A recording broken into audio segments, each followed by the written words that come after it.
Shalom, selamat pagi jemaat dikasihi Tuhan. Pagi hari ini kita berjumpa lagi dalam Renungan Pagi. Mari saya mengajak kita semua untuk kita kembali merenungkan firman Tuhan, supaya dengan kebenaran firman Tuhan, hidup kita dibangun dan kita semakin bertumbuh, diteguhkan dan dikuatkan dalam iman dan pengharapan. Firman Tuhan adalah kebenaran. Firman Tuhanlah sumber kekuatan bagi hidup kita. Firman Tuhan pedoman dan penolong bagi kita semua. Dan bahkan firman Tuhan jugalah yang akan senantiasa menuntun kita dan menerangi setiap langkah hidup kita. Mari jemaat dikasihi Tuhan, sebelum kita merenungkan firman Tuhan, kita akan berdoa terlebih dahulu. Bapa di surga, pagi hari ini kami datang ke hadirat-Mu ya Tuhan. Kami naikkan segala puji syukur kepadamu atas segala kebaikan-Mu di dalam hidup kami. Kami sungguh-sungguh mengucap syukur atas begitu besar kasih setia-Mu ya Tuhan. Begitu besar rahmat dan anugerah-Mu. Segala berkat dan kemurahan-Mu, perlindungan-Mu, penyertaan-Mu, pertolongan-Mu, dan juga pemeliharaan-Mu atas seluruh hidup kami. Terima kasih ya Tuhan. Pagi hari ini kami mau merenungkan firman-Mu. Mari Tuhan singkapkan dan nyatakan kebenaran firman-Mu. Dan Roh Kudus urapilah kami ya Tuhan, sehingga kami bisa menangkap apa yang menjadi pesan Tuhan bagi setiap kami. Dan kami mengerti akan kehendak-Mu, serta melakukan kebenaran firman-Mu di dalam hidup kami. Terima kasih ya Tuhan. Di dalam nama Tuhan Yesus kami bersyukur dan berdoa. Amin. Mari jemaat dikasihi Tuhan, kita akan sama-sama buka kitab kita. Renungan pagi hari ini sampaikan dari Lukas 21 ayat 1 sampai 4. Saya bacakan. Ketika Yesus mengangkat mukanya, Ia melihat orang-orang kaya memasukkan persembahan mereka ke dalam peti persembahan. Ia melihat juga seorang janda miskin memasukkan 2 peser ke dalam peti itu. Lalu ia berkata, "Aku berkata kepadamu, sesungguhnya janda miskin ini memberi lebih banyak daripada semua orang itu. Sebab mereka semua memberi persembahannya dari kelimpahannya, tetapi janda ini memberi dari kekurangannya, bahkan ia memberi seluruh nafkahnya." Jemaat dikasihi Tuhan, ya, kisah tentang janda miskin yang memberikan persembahan, tetapi tidak banyak sebetulnya secara nominal, 2 peser. Saya coba cari hitung-hitungan. Itu mungkin tidak sampai Rp5.000 kalau dirupiahkan mungkin ya. Ya kurang tahu saya persisnya. Coba nih, karena kursnya kan ya saya nggak tahu berapa sekarang. Ya, jadi artinya nggak terlalu banyak dibandingkan orang-orang kaya. Orang kaya memasukkan persembahan jauh lebih besar nominalnya. Tetapi di sini Tuhan Yesus berkata bahwa janda miskin ini memberi lebih banyak.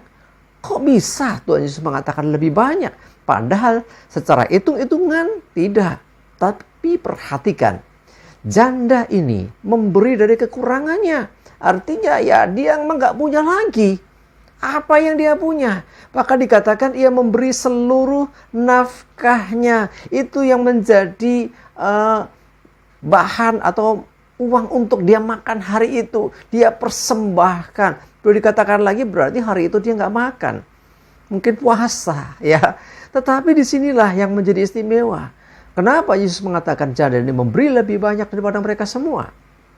Dia memberi dari kekurangannya. Sementara orang-orang kaya itu memberi dari kelimpahannya. Dari lebihnya. Ya, dia punya banyak. Dia berikan banyak, masih banyak yang dia punya. Berbeda dengan janda ini, dia punyanya itu dia berikan.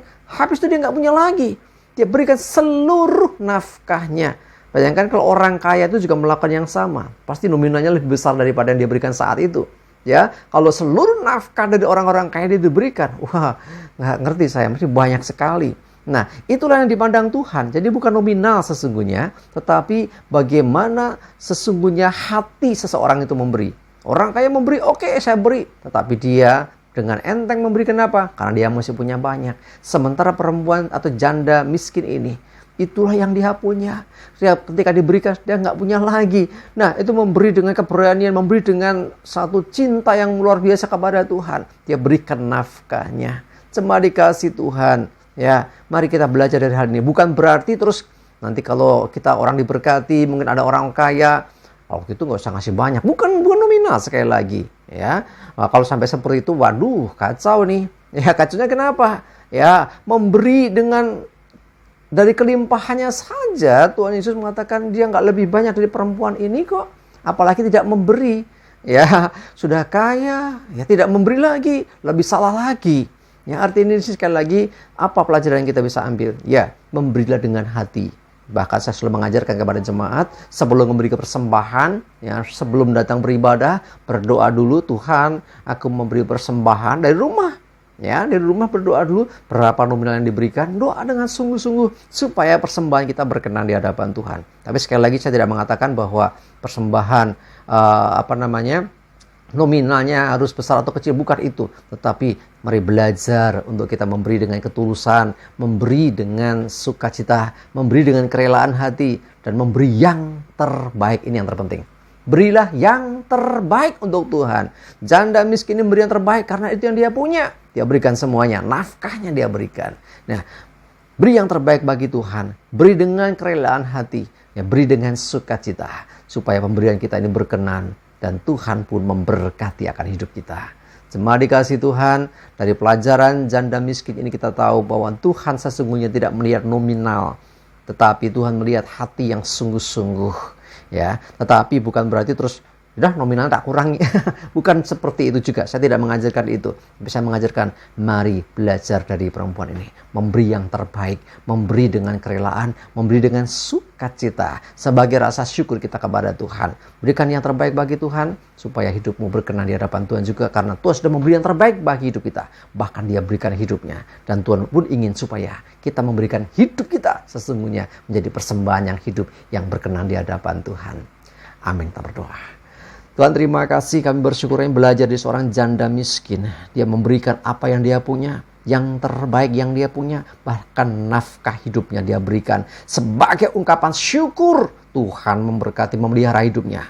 Berdoa Tuhan supaya kami juga memiliki hati yang serupa, di mana kami memberikan setiap persembahan kami dalam ibadah-ibadah khususnya Tuhan. Kami memberikan dengan kerelaan hati, memberi yang terbaik, memberi dengan sukacita. Dan biarlah persembahan kami berkenan di hadapan-Mu. Lebih daripada itu, kami juga memberikan hidup kami. Tuhan, pakai setiap kami menjadi alat bagi kemuliaan-Mu. Terima kasih, kami bersyukur ya Tuhan. Berdoa menyerahkan hari ini hidup kami, aktivitas termasuk ibadah kami dalam pimpinan penyertaan-Mu ya Tuhan. Jauhkan celaka mara bahaya, damai sejahtera sukacita dan berkat-Mu menyertai kami semua. Terima kasih ya Tuhan. Dalam nama Tuhan Yesus kami bersyukur dan berdoa. Amin. Mari jemaat dikasih Tuhan, semangat maju terus dalam iman dan pengharapan. Jangan lupa hari ini beribadah. Tuhan Yesus memberkati kita semua. Amin.